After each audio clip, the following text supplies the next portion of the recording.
Wa sholatul idaini sunnatun muakkadatun. Jadi sholat Idul Fitri, sholat Idul Adha itu sunnah muakkadah, sunnah yang memang sangat dianjurkan sehari. Bahkan Imam Syafi'i radhiyallahu anhu berpendapat bahwa fatarkuha tahawunun fiddin.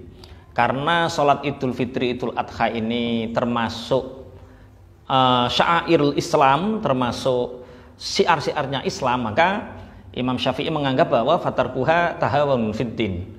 Jadi meninggalkan sholat Idul Fitri itu termasuk bagian dari tahawun fiddin, menggegampang, ngeremehke agama. Makanya sebisa mungkin kita sebagai mukmin, muslimin, muslimat sebaiknya menghadiri sholat Idul Adha atau sholat Idul Fitri, sebagaimana firman Allah, fasholli li rabbika wanhar.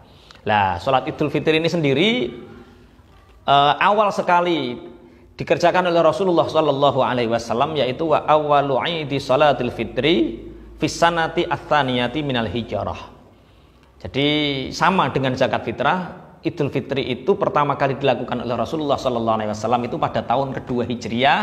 Wa furidat zakatul fitri wa fiha furidat zakatul fitri, dan pada tahun kedua Hijriah ini juga difardukan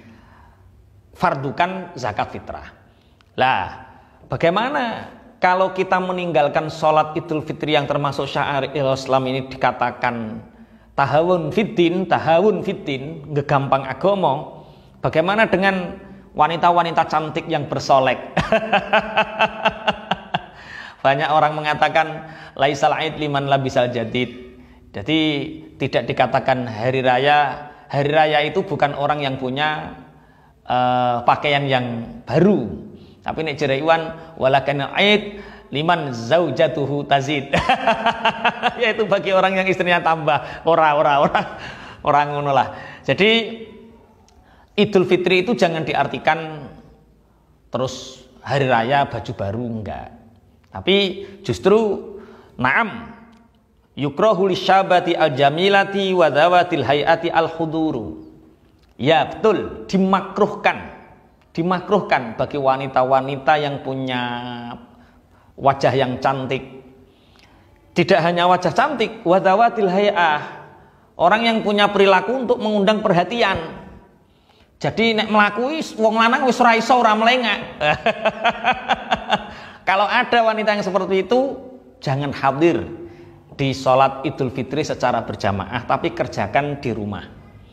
Bahkan menurut Imam Taqiyuddin, qultu yambaghi al-qat'u fi zamanina bi tahrimi khurujis syabati wa dhawatil hayati li kathratil fasadi.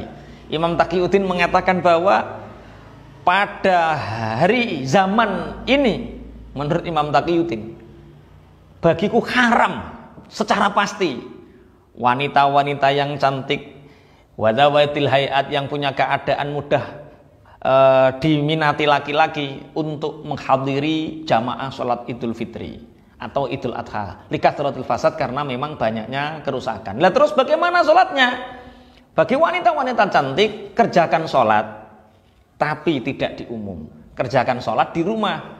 Bagaimana sholat Idul Fitri di rumah? Sama, wahiyya rakaatani, kerjakan sendiri 2 rakaat. Allahu Akbar, niat sholat Idul Fitri. Yukabbiru fil ula sab'an siwa takbiratul ikhrami. Yang pertama adalah takbir 7 kali selain takbiratul ikhram. Nek ditambah dengan takbiratul ikhram berarti ada 8. Takbiratul ikhram pertama Allahu Akbar, ini pertama. Subhanallah walhamdulillah la ilaha illallah wallahu akbar, Allahu Akbar 1. Lah itu berarti 7 kali takbir di rakaat pertama. Baru kemudian seperti sholat biasa, yaitu Fatihah dan membaca 1 surat. Kemudian wa fi tsaniyati khamsan siwa takbiratil qiyami. Kemudian di rakaat yang kedua itu membaca takbir 5 kali selain takbiratul intiqal atau takbiratul qiyam. Berarti Allahu Akbar, berarti karek nambah 5 Allahu Akbar antara takbir satu dengan yang lain. Subhanallah, alhamdulillah, la ilaha illallah, wallahu akbar, Allahu Akbar.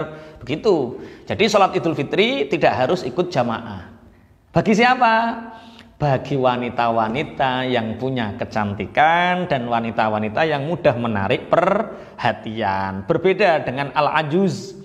Al-ajuz itu wanita-wanita yang sudah nini-nini, wanita-wanita yang memang dia sudah berumur. Kalau sini biasanya berapa? 60 tahun ke atas ya. Biasanya berapa? 60 tahun ke atas. Itu pun yustahabbu lil ajuzi al-huduru fi thiyabin bi dhillatiha bila tibin. Wa yustahabbu lil ajuzi al-huduru fi thiyabi bi dhillatiha bila tibin. Bagi wanita-wanita yang mungkin tidak mudah menarik perhatian atau dia sudah nini-nini, maka disunahkan menghadiri, tapi dengan pakaian yang tidak menarik. Artinya dengan pakaian tanpa wewangian. Loh, wis elek ora oleh nganggo minyak wangi. Loh, inilah karena memang likasratil fasad. Kemudian setelah itu bagaimana kita mengumandangkan takbir? Ini beda antara Idul Fitri dengan Idul Adha. Wa yukabbiru min ghurubi syamsi lailatal aidi ila ayyadakhula al-imamu fis shalah. Kalau di dalam Idul Fitri itu disunahkan bertakbir mulai terbenamnya matahari di akhir bulan Ramadan masuk Syawal tanggal 1 mulai maghrib sampai imam masuk di sholat. Jadi kok bar sholatan Idul Fitri ora usah pujian Allahu Akbar, nggak usah. Berbeda dengan Idul Adha. Kalau Idul Adha wa fil adha khalfas sholawati al faraidi min subhi yaumi Arafah. Kalau Idul Adha itu tanggal 9 Zulhijjah subuhnya itu sudah takbiran, tapi takbirnya khalfas sholawat setelah sholat fardu. Jadi takbir itu kan ada yang takbir diumum-umumkan, disyiar-syiarkan di pasar, di jalan, yaitu mulai malam Idul Fitri sampai imam masuk sholat id. Kalau Idul Adha mulai tanggal 9 subuhnya Zulhijjah, tanggal 9 Arafah itu sudah takbir, tapi setelah sholat. Tidak umum dulu, baru maghrib, baru umum. Lah setelah masuk sholat Idul Adha, setelah itu takbirnya ya sehabis sholat. Tidak selain itu. Sampai kapan? Ilal asri min akhiri ayyamit tasyriki, sampai akhirnya hari tasyrik. Tapi kan begini, intinya takbir Allahu Akbar, Allah Maha Besar. Lebih besar mana panggilan Allah dengan panggilan istrimu? Allahu Akbar, Allah lebih besar. Lebih besar mana Allah daripada panggilan handphonemu? Allahu Akbar, lebih mana yang kau perhatikan? Perintahnya Allah atau perintah selain Allah? Perintah istrimu, anakmu. Ketika anakmu melanggar syariat, beranikah engkau? Nah itu intinya seperti itu. Sudah, Mas.